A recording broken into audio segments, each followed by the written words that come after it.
Yes, people, it's Cam, and I'm going to show you how our business closes more deals than yours. Out of the leads that come through, how we close more deals than everybody else, right? And I'm going to debunk something before I do that. So people like to say that there is 7 touch points needed to make someone buy something. Now, I don't actually agree with that. I don't actually agree that there does need to be 7 touch points, but the more touch points and the bigger the touch points, the easier it is to make a sale, right? And what I'm going to touch on is obviously being good at sales, and actually getting on that sales call and being good at the end is ideal, but I'm going to touch on the process before. Now, some people call this the nurturing process. Other people call it the pre-sale process. I don't like the term pre-sale because pre-sale implies that you're not actually selling, and we are selling from the very start, yeah? So, like I said, I don't agree that there's 7 touch points that need to be done, but I'm going to touch on things that should be done before the sales call to actually make sure that people do buy, okay? So, first thing that I want to touch on is your ad. And this is the marketing. Now, marketing and sales, they're very close to each other. The better your marketing is, the easier the sales will be. So I'm going to touch on this because this is in the nurturing process as well. So, video ads. Especially for people who are selling an info product or who are going to be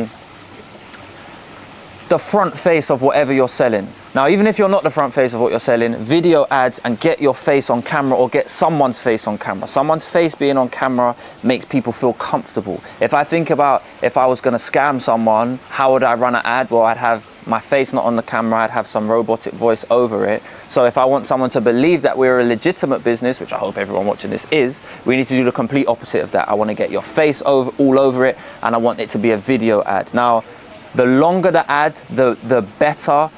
But in fact, let me change that. The longer that you can get someone to watch the ad, the better. Okay, now this is all going to help you in your sales process right at the end. So a video ad is very helpful. Now I'm going to go through other things. Next thing is a video sales letter. So before anyone jumps on a sales call with you, people are enjoying themselves in the back. Before anyone jumps on a sales call with you, they should have watched a video sales letter or some type of webinar or some type of longer video of yours. It could even be a YouTube video just like this, but they should have watched a video of yours. Now, the reason I say that, and again, this is the reason why I go against the 7 touch points. A video sales letter is a very big touch point. If someone sits down and watches an hour where I'm teaching them, they're going to be really close to buying. So by the time I talk to them, they're going to be ready to buy. So if we think about the funnel, firstly, they see my face on a video ad. Next thing that they do is they watch a video sales letter where, again, I'm in there. So now they've watched a minute advert and an hour of me on a video sales letter, okay? Now, next thing is your one-page funnel / website. Very basic. Everyone's got a one-page funnel or a website, but again, very important to have. Next thing is an email. So when someone opts in, when a lead opts in, let's send them an email. Now, it doesn't have to be a spectacular email, but the fact that we've sent someone an email, if we send them an email very quickly, this is going to make them feel comfortable, feel like they're in a safe, inviting sales process, okay? Next thing that I've got is natural text messages. Again, what we do every time a lead comes through, we send them a text message, but we don't send them a message to say, hey, thank you for your lead, and a long message that's clearly copy and pasted or clearly an automation. Instead, we say, hey, thank you for opting in. I'm going to share with you that video that I promised I would share to you. Okay? Next thing is a retargeting ad. So for people who click on anything to do with us, when they go around the internet, they're going to find us a lot more because we're retargeting them. The reason this is important is because it's more touch points. And like I said, I don't agree with it, but the more touch points, the more likely someone is to close when they get on that sales call. Okay? Next thing, here's a big one, an opening call. So most people just expect their funnel to just work on its own, and then you get to the sales call and you close. Now, it works sometimes, but the best way to actually get someone on a sales call and to get someone prepared for the sales call is to have what we call an opening call. Some people call it an appointment setting call, we call it an opening call, meaning as soon as the lead comes in, somebody calls them, primes them, and nurtures them to be sold to later on. This is another big thing that's going to help you close more deals, okay? Next thing is value content. So on YouTube videos, on all of your content can be used as value content. So for example, this video that I'm recording for you guys on YouTube. I'm gonna send this to clients before they jump on calls with me. It's gonna make me look like an expert, and it's another touch point, and it's a very, very, very big touch point, okay? Next thing we have is DMs. DM the person when the lead comes in. As soon as a lead comes in, shoot them over a DM, message them, talk to the people.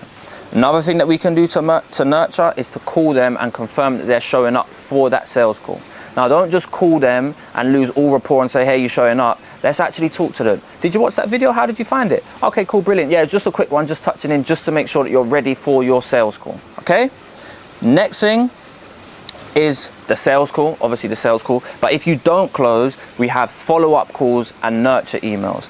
Now, that's a list of 10 things that aren't actually the sales call. And if these 10 things are done correctly, by the time you get to that sales call, it's gonna be a lot easier for you to close, okay? So don't neglect these things. If you think that you're bad at sales, you might be, but these things that I've just listed are gonna make your sales process so much easier. So make sure to implement it with your sales system, okay? Now, one more thing that I wanna touch on before I do that. Every single one of these things that we implement, it's very, very, very important for it to be congruent. Okay, now what I mean by that is if, for example, my video ad is about weight loss and then my next picture is about how to make more money, or for example, my video ad's weight loss, my video sales letter is about how to get stronger, that's gonna lose someone. Okay, we need to make sure that the sales process is the same all the way throughout. We need to touch on someone's pain points and what they want to achieve, their desired transformation, all the way throughout. That way someone's gonna go nicely through the sales process, and then by the time it's your sales call, you're actually gonna get them to be able to buy, okay? So that is how to use systems and things that you should implement before your sale in your nurturing process to actually make sure that people convert once they jump on that call. So that was a quick one. It's been Cam, and I'll see you in the next one. Peace.